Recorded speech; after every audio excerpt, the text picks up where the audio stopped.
Daming bunga po ng aking sili. Ayan ako.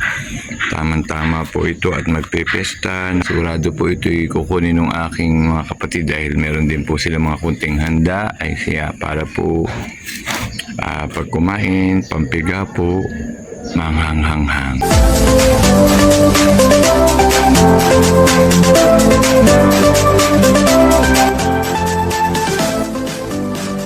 Hello po! Magandang buhay po sa ating lahat, sa aking pong mga kaplantito, plantita na mahilig po sa halaman. Magandang buhay po sa inyo. Today's video po ay bisibisihan po tayo. Malapit na po ang aming piyesta. Kaya po, linis po ulit ako ng aming harapan ng bahay, ng aking pong garden para hindi naman po tayo medyo nakahiya sa ating mga bisita.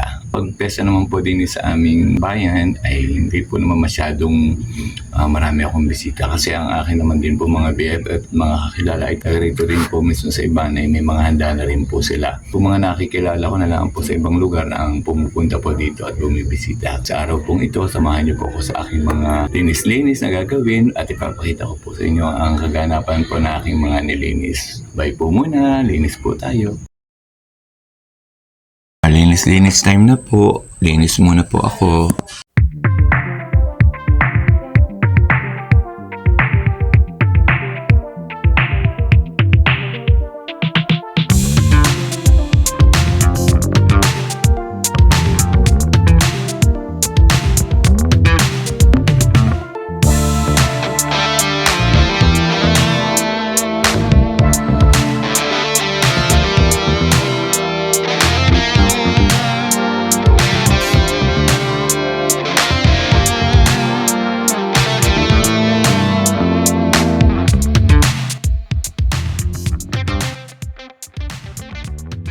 Okay na po ang harapan ng aming bahay. Nawalsan ko na po.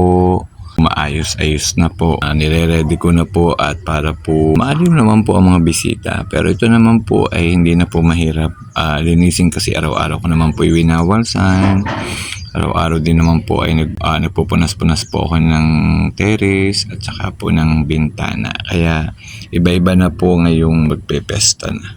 Okay naman po ang garden. Lagi ko naman po ding winawalsan, nililinis. Dahil nga po minsan po may napapagawi pong gusto pong bumili ng halaman. Kaya po presentable na po naman ito kung dadating na po ang piyesta at may mga pupunta na pong bisita at gusto rin pong tumambay-tambay sa garden. Ay okay naman po. Basta po nagpiyesta, marami din po ang gustong din po sa garden ko kumain. Naiayos ko na rin po ang mga nilabang pong damit ng aming maglalaba pero ako na po ang nag-ayos niya, nag-arrange po at dahil po mainit. Papahinga lang po ng konti at kami naman po ay pupunta ulit po ng Rosario. Mamimili naman po ng kaunting pong gagamitin po sa fiesta. Yung po mga pang-minatamis lang po. Ngayon po ay medyo hirap na pong magluto-luto ng mga ulam. Wala na naman pong makakatulong. Yung mga kapatid ko pong nakakatulong ko dati ay kabilang buhay na po. Kaya luto na lang po kami ng mga ilang potahe lang po at hindi rin naman po nagdadamihan ang aming bisita. Bibihis lang po ako at pupunta naman po kami sa Rosario para bumili naman po ng mga gamitin pong pang-minatamis na nagawa naman po yung ate.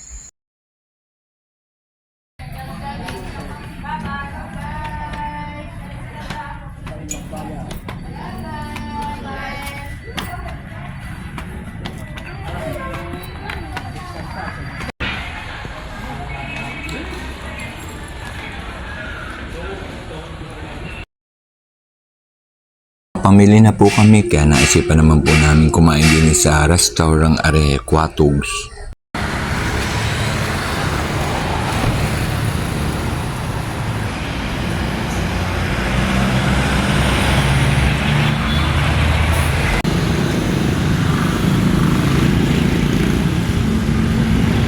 Luto po kami ng mga mami kaya kakain po kami din sa kakain po ng restaurant Quatugs. Grocery po ng kaunti ay nagutom po. Kakain po muna kami din sa restaurant Dinner po sa Rosario.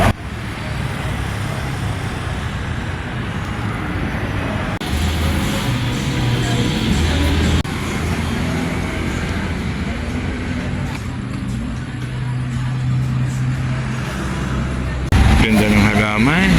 Laki. Wow, ang ganda ng halaman. Laki.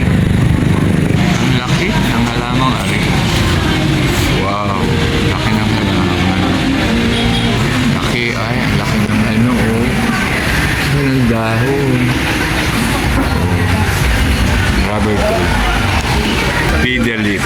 Ito mga halaman noon nung pandemic ay napakamamahal. Pag sa laki ng electric fan. Ayun. Yan, hinihintay muna ang pagkain. Yan.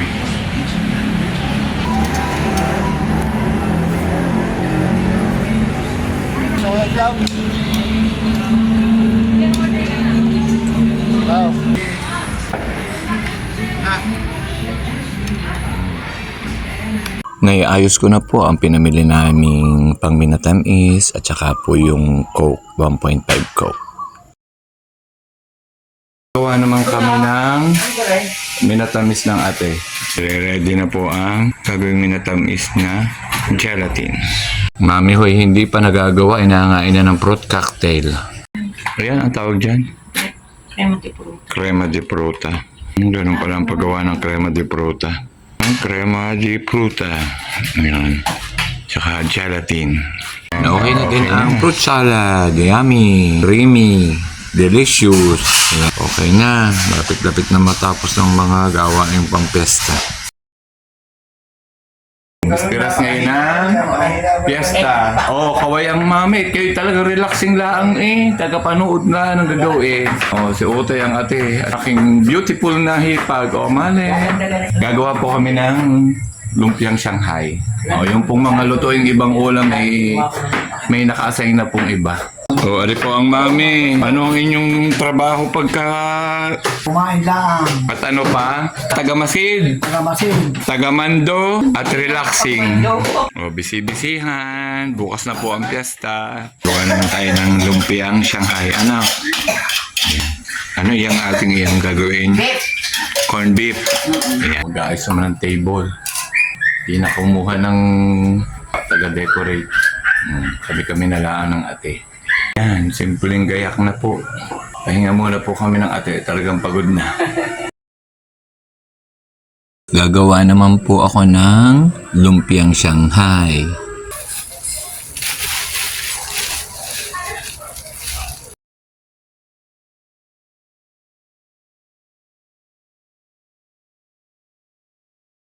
Ng aking pong ginawang lumpiang Shanghai. I-prepare ko na po ang mga gagamitin po bukas para po hindi na po ako masyadong mapagod. Ari po ang mami, siya po ay taga-observe po sa ginagawa ko. Good morning po. Ngayon po ay isa na po dito sa Ibaan, December 30 po, 2025. Musta po ang mga taga-Ibaan? Bisi-bisihan na po ba? Nakaready na po ba ang ating mga handa? Tahimik po. Pero mamaya po marami na pong tao. So, papakita ko po sa inyo ang mga kaganapan mamaya din po sa sa piyesta ng Ibaan. After naman po ng piyesta, ang paghahanda ko naman po ay ang pagsalubong naman po sa bagong taon. Mga taga-Ibaan, happy piyesta po. Ito po ang aming simpleng handa ngayong piyesta. Medyo hindi po ganun kadami kasi baka po kami din laan naman pong magpapamilya ang celebrate ng piyesta kasi po ang mga bisita po naman namin ay mostly dati ay bisita po nung kapatid ko pong nasa Amerika. Yun po ang maraming nagiging bisita. So per po ngayon po ay parang kami lang pong pamilya, asawa po ng aking mga kapatid ang magkakasama-sama ngayong piyesta kasi po ang amin naman pong mga kamag-anak, mga kakilala ay halos mga taga rito na rin po kaya po may kanya-kanya na rin pong handa. Dumating po ang aking hipag, asawa po ng aking kapatid po na namatay na si Nelson, kasama po ang kanyang 2 anak na babae. Tama naman pong pagpupiesta, yun naman po ang kanyang birthday. Kaya po kinantahan na din po namin ng birthday din sa bahay. Kaya po medyo masaya din po. Happy birthday to you. Happy birthday.